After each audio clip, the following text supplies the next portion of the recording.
کہانی ہے ایک چھوٹے سے گاؤں کی، جہاں دو سچے مسلمان دوست رہتے تھے، حمزہ اور فیضان۔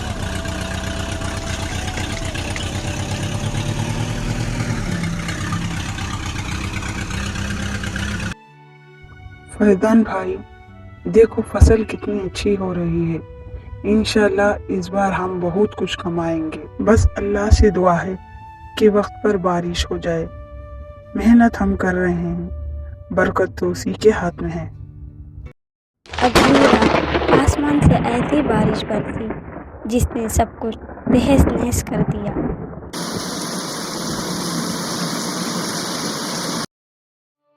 یا اللہ، ہماری محنت برباد ہو گئی۔ فیضان گھر آ کر اپنی بیوی سے کہتا ہے، حاجرہ، ہماری ساری فصل برباد ہو گئی، اب کیا ہوگا؟ ہمارے بچے بھوکے رہیں گے۔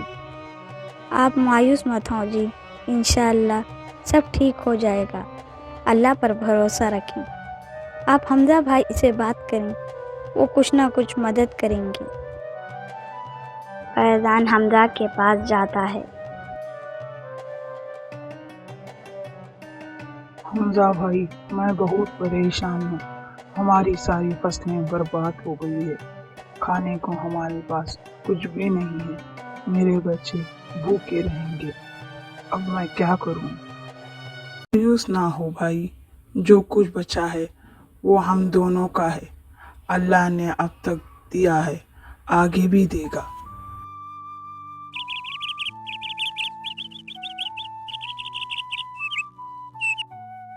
صبح کے وقت حمزہ اپنے گودام سے فصل نکالتا ہے۔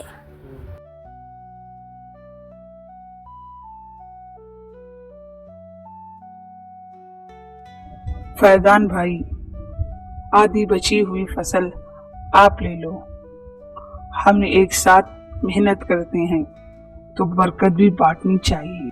اللہ تمہیں جزا دے بھائی، تم نے میری امید بندھائی ہے، بہت بہت شکریہ بھائی، اللہ تمہیں اس کی جزا دے۔ ایسا ہی ہوتا ہے ایک سچے مسلمان دوست کا کردار، جو مشکل میں ساتھ چھوڑتا نہیں بلکہ سنبھالتا ہے۔ ایک دن گاؤں میں ایک اجنبی تاجر آتا ہے۔ میں نے سنا ہے کہ تم لوگ بہت ایمانداری سے کام کرتے ہو، اس بار میں فصل آپ لوگوں سے خریدنا چاہتا ہوں، وہ بھی اچھے داموں میں۔ یہ بات سن کر دونوں بہت خوش ہو جاتے ہیں اور اللہ کا شکر ادا کرتے ہیں۔ حمزہ بھائی، آج مجھے احساس ہوا کہ جو اللہ پر یقین رکھتے ہیں وہ کبھی تنہا نہیں رہتے۔ جی ہاں بھائی، جو دوسروں کا خیال رکھتے ہیں اللہ اس کا خیال رکھتا ہے۔ یقین، قربانی اور بھائی چارہ، یہی اسلام کا پیغام ہے۔ جو دوسروں کی مدد کرتا ہے اللہ اس کی مدد کرتا ہے۔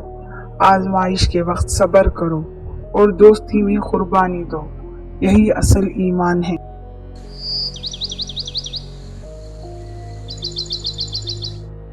نورپور کے ایک گاؤں میں دو بھائی رہتے تھے، احمد اور رفیق۔ احمد ایمانداری اور محنت پسند آدمی تھا، جبکہ رفیق لالچی اور بے ایمان تھا۔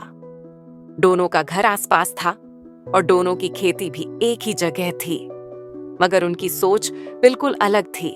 اللہ کا شکر ہے، آج فصل اچھی ہو رہی ہے۔ محنت کرنے سے اللہ بھی راضی ہوتا ہے اور فصل بھی اچھی ہوتی ہے، بس اپنی نیت صاف ہونی چاہیے۔ دور سے رفیق دیکھتا ہے، اس کا چہرہ ناراض اور لالچی نظر آتا ہے۔ مجھے یہ سب بیکار لگتا ہے، روز روز اتنی محنت۔ احمد تو بس محنت میں لگا رہتا ہے، مجھے کوئی آسان طریقہ ڈھونڈنا ہوگا تاکہ میں جلدی سے جلدی امیر بن جاؤں۔ احمد صبح جلدی اٹھتا، محنت کرتا اور اپنی فصل کا اچھا دھیان رکھتا۔ وہ غریبوں کی مدد کرتا تھا، سچائی سے کام لیتا تھا اور ہمیشہ اللہ سے دعا کرتا تھا۔ دوسری طرف رفیق صرف اپنا فائدہ سوچتا تھا، وہ لوگوں سے جھوٹ بولتا، فصل میں ملاوٹ کرتا اور ہر جگہ بے ایمانی دکھاتا۔